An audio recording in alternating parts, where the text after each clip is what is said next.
اهلا بكم معايا في الحلقه جديده من برنامج السينما وكريم في الموسم ديالو الثاني، واللي بديناه بحلقه في الاسبوع الماضي حول الدراما التلفزيونيه رمضانيه في المغرب وفي العالم العربي. وهذه هي الحلقه الثانيه اللي غادي نتحدثوا فيها على الحلقات الاولى من المسلسلات اما المغربيه ولا العربيه اللي تعرضت خلال الايام الاولى من شهر رمضان، يعني الى حدود 5 حلقات. شاهدت يعني بعض المسلسلات شفتها وغادي نحاولوا نتحدثوا عليها.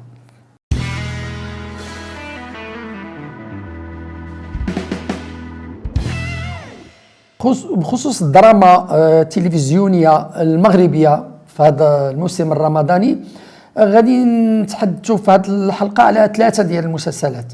المسلسل الاول هو عش الطمع، والمسلسل الثاني هو الهبه راس الجبل، والمسلسل الثالث هو الجزء الثالث من بنات لاله منانه. وهذه المسلسلات في حدود 5 ديال الحلقات اللي تبثوا واللي تعرضوا الى حدود يعني تسجيل هذه الحلقه. بالنسبه من مسلسل عش الطمع يمكن لي نقول بان الى حدود 5 ديال الحلقات بالنسبه لي هو افضل ما يعرض لحد الان يعني في الدراما المغربيه. ما غنقولش بانه مسلسل يعني تفوق ولا ينافس الدراما العربيه، يعني افضل ما ينتج يعني دراميا مصريا ولا سوريا بالخصوص، لكن على العموم هذه 5 الحلقات هي مقبوله من الناحيه الفنيه، لا من ناحيه الكتابه ولا من ناحيه الاخراج ولا من ناحيه التمثيل. يعني المسلسل كيعالج واحد القضيه ديال المتاجره في المواليد الرضع، وبشكل يعني درامي. يعني كنتابعوا واحد المجموعه ديال السيدات اللي كيفتشوا على نساء شابات في وضعيات حرجه حاملات، وكيحاولوا انهم ياخذوا المواليد ديالهم ويبيعوهم طبعا، يعني لاشخاص محتاجين يتبنوا اطفال. بالنسبه للاحداث خلال هذه الحلقات، هي كانت احداث كتطور بشويه بشويه وكتبين لنا هاد النساء ويعني الدوافع ديالهم، يعني النفسيات ديالهم. وخصوصا الحلقه ال5 كانت بالنسبه لي اهم حلقه، اللي كانت حلقه يعني لا من ناحيه الاخراج ولا من ناحيه الكتابه، وكاننا وصلنا لما هدونا بها صناع العمل في الحلقات الاولى. شفنا بعض النتائج ديالو في الحلقه الخامسه، خصوصا ان تصورت واحد الحفل زواج وكانوا فيه الاحداث متعدده، ما كانش حدث واحد يعني بسيط، واستطاع يعني المخرج انه يزاوج بين هذه الاحداث ويقدم لنا بشكل مقبول فنيا.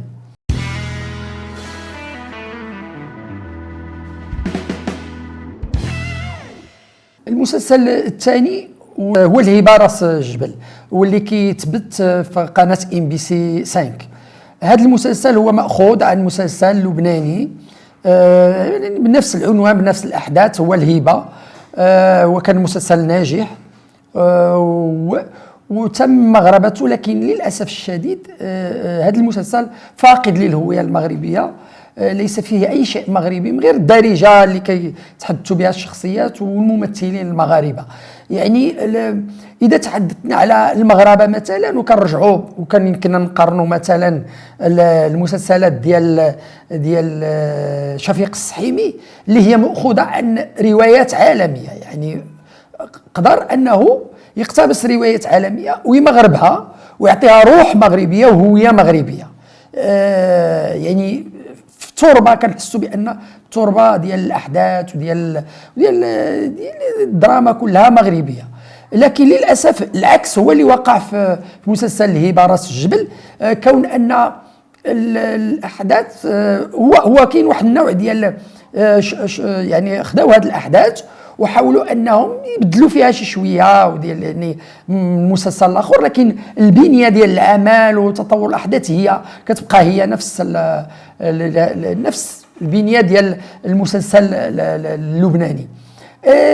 الى جينا نتحدثوا على ان هاد شركه الانتاج اللي كتعامل دائما مع ام بي سي وهي صباح اخوان اللي هي لبنانيه، كتنتج افلام لبنانيه، مسلسلات لبنانيه، مسلسلات مصريه، حتى المسلسلات المصريه والمسلسلات حتى السوريه، والان مسلسلات مغربيه يعني في المواسم السابقه وفي هذا الموسم مع ام بي سي، مع قنوات ام بي سي.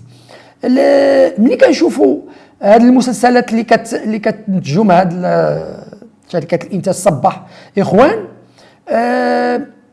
اغلبيه ديال هاد المسلسلات خصوصا المغربيه والمصريه هي وكانها لاذواق خليجيه اكثر منها لاذواق او لمشاهد مغربي.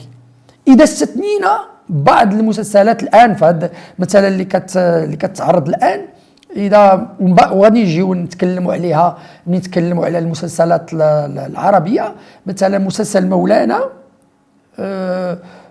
هو من انتاج هذه الشركه، لكن في نفس الوقت هو مسلسل يعني ينتقد الاوضاع في عهد، هو مسلسل يمكن نقولوا عليه ذو طابع سياسي، ينتقد الاوضاع في الاوضاع يعني اثناء نظام الاسد.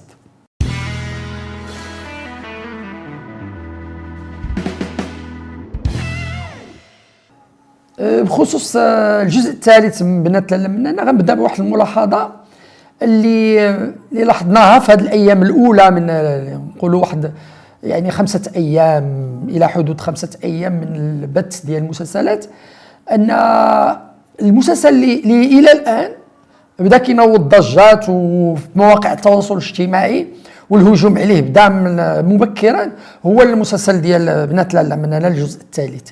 لكن للاسف ان الحكم احكام عليه ماشي احكام يعني كتناقش ما هو فني، واش هذا الجزء يعني بقى في المستوى الاجزاء الجزئين الاول والثاني ولا تراجع ولا تفوق، ولا ما كنهضروا على التمثيل ولا الاخراج، ما كاينش الحديث على هذا الجانب، لكن الحكم هو حكم اخلاقي على ان يعني المسلسل يعني لا يحترم قيم الاسره المغربيه الى غير ذلك من ملاحظات في هذا السياق. رايي انا، رايي الخاص، ان الحكم على اي عمل فني هو الحكم كيكون حكم فني بالاساس وعلى مقاييس فنيه. طبعا الاعمال الدراميه التلفزيونيه هي اعمال طبعا خصها تحترم واحد الحد الادنى من لانك تدخل لبيوت الناس وبدون اذن، وخصها تكون اما فيها اشاره الى ان بحال اللي كتكون في القنوات العالميه اشاره الى ان هذا العمل هو في حدود 16 سنه، في حدود 18، في حدود كذا، واما انه يكون يعني كيحترم واحد النوع، خصوصا الان كيكونوا الاسره يعني مجتمعه في ساعه الافطار وفي ساعه الذروه في رمضان.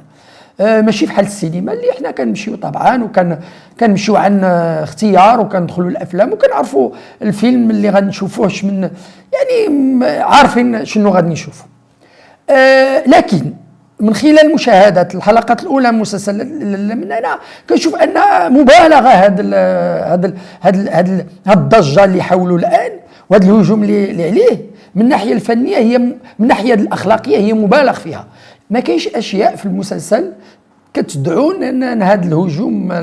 كنقدر نتفق يعني بشكل نسبي مع اللي يقدر يقول لي بان توظيف مثلا فتاه اللي غتجي بنتها ديال ساميه اقريو اللي غتجي من بعد الغياب ديالها وغترجع عند الاسره بمنقبه وكتحمل افكار يعني متشدده دين، وكانها وقع له واحد غسيل دماغ. للاسف هذا التوظيف ديال هذه الافكار، يعني هذه المواضيع بحال هادوم خصو يعني ما يمكنناش يعني غير موظفه بشكل جيد في المسلسل. يعني اذا بغينا ننتقدوا ظاهره التشدد الديني وظاهره الارهاب وهذا، خصها عمل جيد، لاننا شفنا في افلام عربيه ومسلسلات مع مخرجين جيدين كيف انهم قدروا يوظفوا هاد التيمات، وكاين اللي نجح وكاين اللي ما قدرش ينجح، لان اذا بغينا نوظفوها بشكل مباشر كنكونوا غير بشكل خطابي وكنعطيو مواعظ وكنفسروا ديك الشيء، وكان بحال اللي دابا في البنات لالا من هنا كيجيبوا ديك البنت وكنسمعوا الاب ديالها والام كيشرحوا لنا زعما الوضع ديالها وكذا، انها تم غسيل الدماغ بالنسبه لها، وجات من يعني من سوريا ولا منين جات بهذا الشكل هذا. انا بالنسبه لي توظيف غير موفق لهذا الموضوع هذا وهذه التيمه هذه. عموما بالنسبه لي ان الجزء الثالث لبنات لالا من هنا كيبان لي هو اضعف جزء في هذه السلسله ديال بنات لالا من هنا، وفيما ان الاجزاء الاولى الجزء الاول والثاني كانوا مقبولين يعني. والان كيبان لي بان كل حلقه وكانهم غير كيحشروا في الاحداث، وما كاينش تسلسل الاحداث، ما كاينش تراكم، ما كاينش واحد يعني كنبنيو حلقه بحلقه باش نوصلوا يعني باش نراكموا الاحداث. وكنشوف انا ما عرفتش كيفاش غادي يكملوا 30 حلقه بهذا الايقاع اللي ماشيين به دابا، وحنا مازالين في الحلقه الخامسه. يعني صعب جدا ان ملي كيبان الضعف في الحلقات الاولى كيفاش من بعد يعني الضعف غيتزاد. انا كيبان لي في الحلقات القادمه من هذا المسلسل.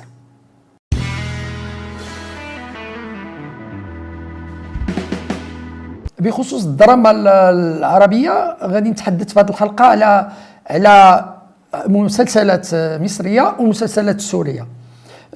اخترت جوج ديال المسلسلات مصريين نهضر عليهم في هذه الحلقه، على اساس اننا نزيدوا نهضروا على مسلسلات اخرين في الحلقات اللي ماجين. والمسلسلات السوريين غنهضر على واحد 3 ديال المسلسلات. بخصوص الدراما المصريه، هذا الموسم ربما من اكثر يعني المواسم يعني من ناحيه الكم. وصلوا الى 43 مسلسل تلفزيوني في الموسم الرمضاني الحالي، وهو رقم قياسي.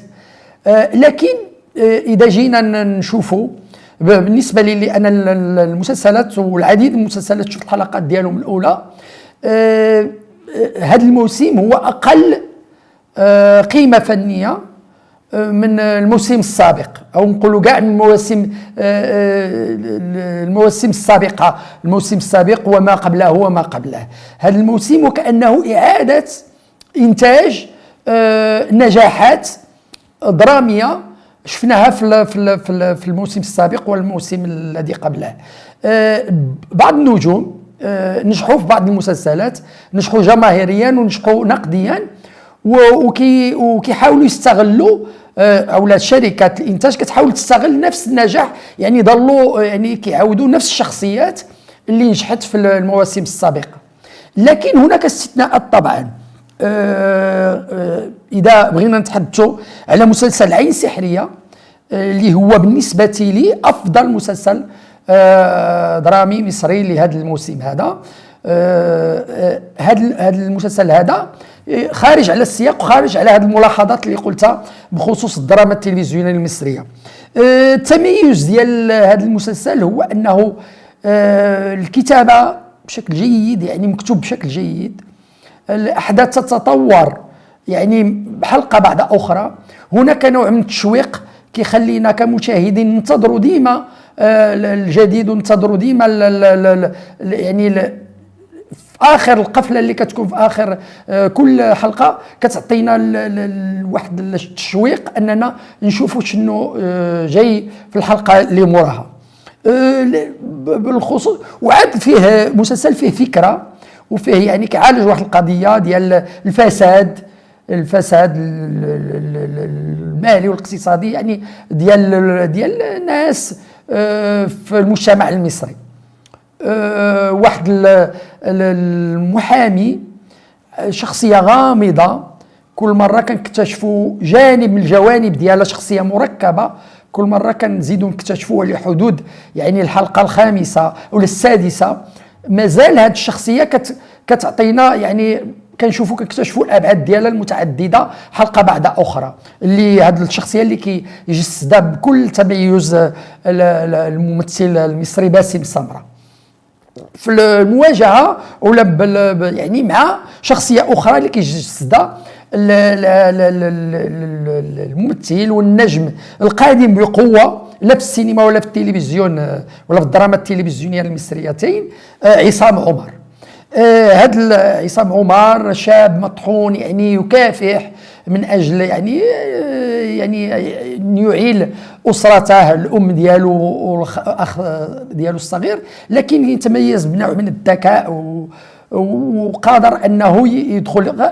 والمسلسل كنتابعوا هذه العلاقه بين هذه الشخصيتين، وكيفاش انها كتكون علاقه متنافره في البدايه، وكيفاش انهم غينسجموا في الحلقات الاخيره من يعني الخامسه والسادسه، وغيبداو يشتغلوا مع بعضياتهم على فضح هذا الفساد اللي كاين في هذه البنيه ديال الفساد.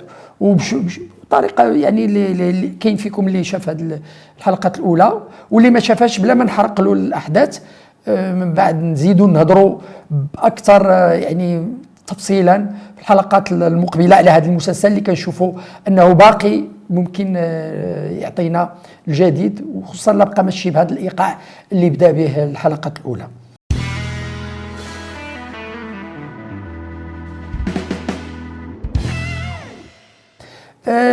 كاين مسلسل اخر اللي هو مسلسل اصحاب الارض.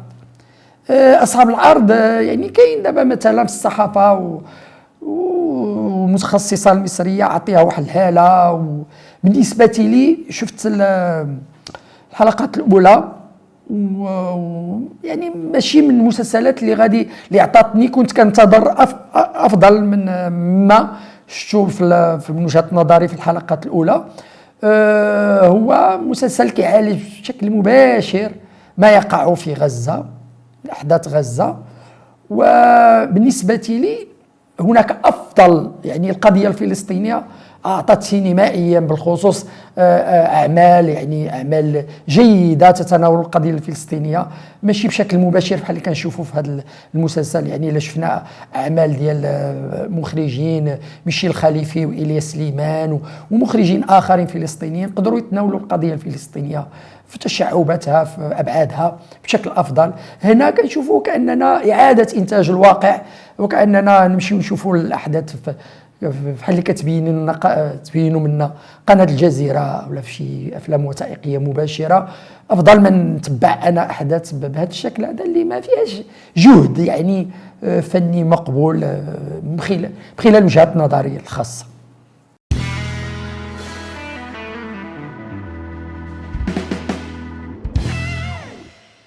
بخصوص المسلسلات السوريه،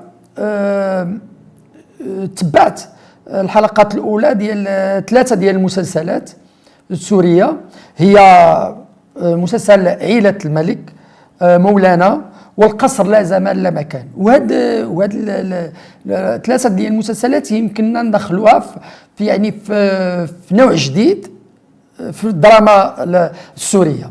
بعد سقوط نظام الاسد الان كتنتج مسلسلات يمكن نسميوها مسلسلات سياسيه.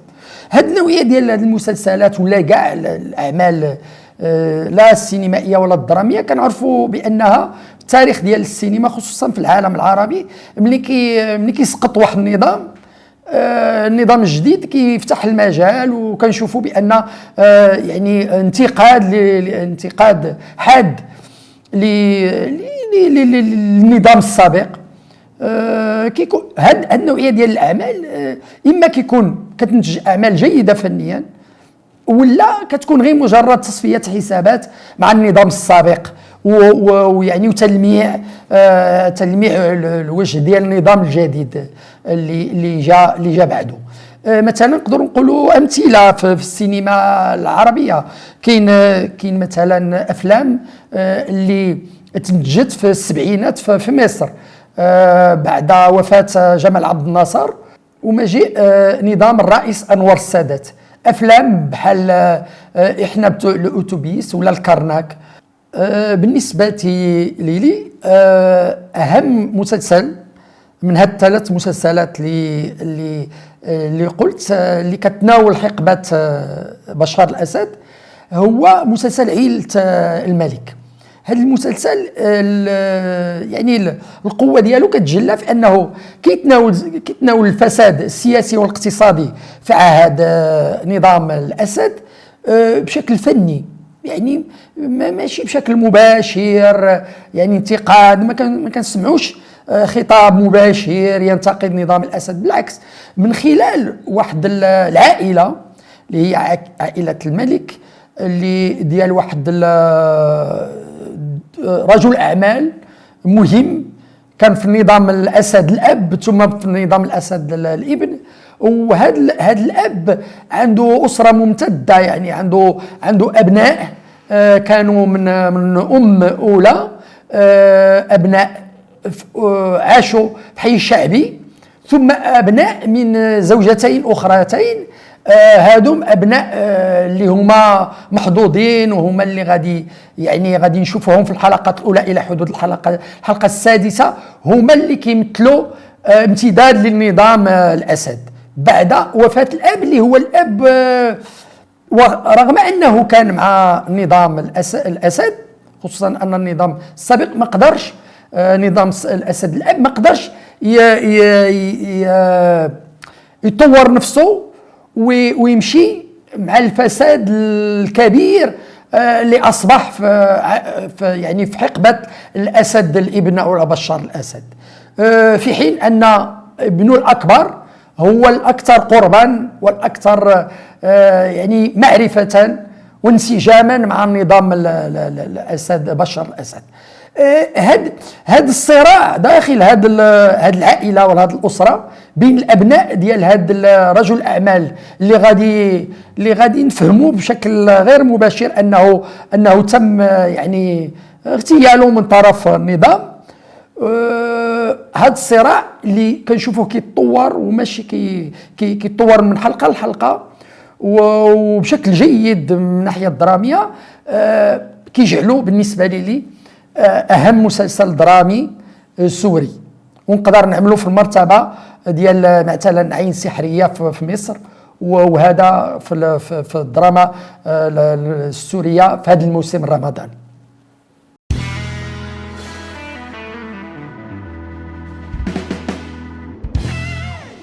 المسلسل الثاني السوري اللي تبعت الحلقات ديالو كلها لحدود الحلقه السادسه هو مسلسل مولانا، بطولة النجم السوري تيم حسن اللي كنعرفوا بانه يعني ما بقاش غير في حدود، يعني تألقش غير في حدود الدراما السوريه، بل ايضا اشتغل في افلام ومسلسلات مصريه في ادوار البطوله، وهو طبعا من اهم الممثلين يعني في الجيل ديالو العرب بصفه عامه.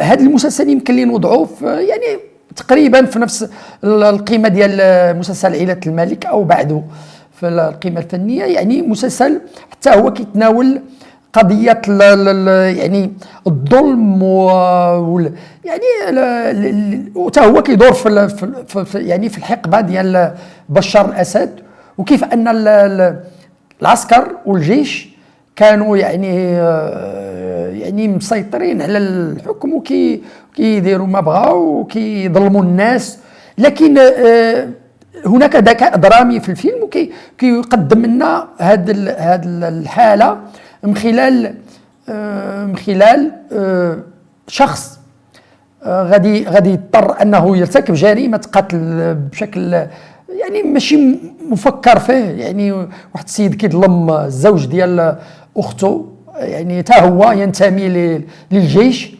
وكيتعدى عليها وكيضربها، وهو في لحظه غضب وفي لحظه مواجهه مع الزوج ديال اختو غادي يقتلو وغادي يهرب من منطقه حدوديه بين سوريا ولبنان، في يعني وكانه كيتسنى انه يهرب من البلاد بصفه كليه، يمشي لبنان، يعني يهرب من المتابعه ديال الشرطه ليلو. من خلال هذه القصه هذا الشخص هذا غادي في المنطقه اللي غيبقى فيها غنشوفوا كيفاش ان الفكره ديال الفيلم ان الناس العاديين ملي كيتعرضوا للظلم كيفاش انهم كيتسناو غير شي شخص يتزعمهم باش يقاوموا هذا الظلم، ولو من خلال الوهم. لان هذا ما بغيتش نحرق الاحداث، لكن غنعرفوا كيفاش ان اللي بغى يمشي يشوف المسلسل ولا اللي متبعه كيفاش ان هذا الشخص غادي يتقمص شخصيه اخرى، وان هذه الشخصيه غادي الناس كيعطيوها واحد القداسه، وهذه القداسه هي اللي غتجعلهم انهم يتحرروا من القيود ديالهم اللي فرض عليهم النظام.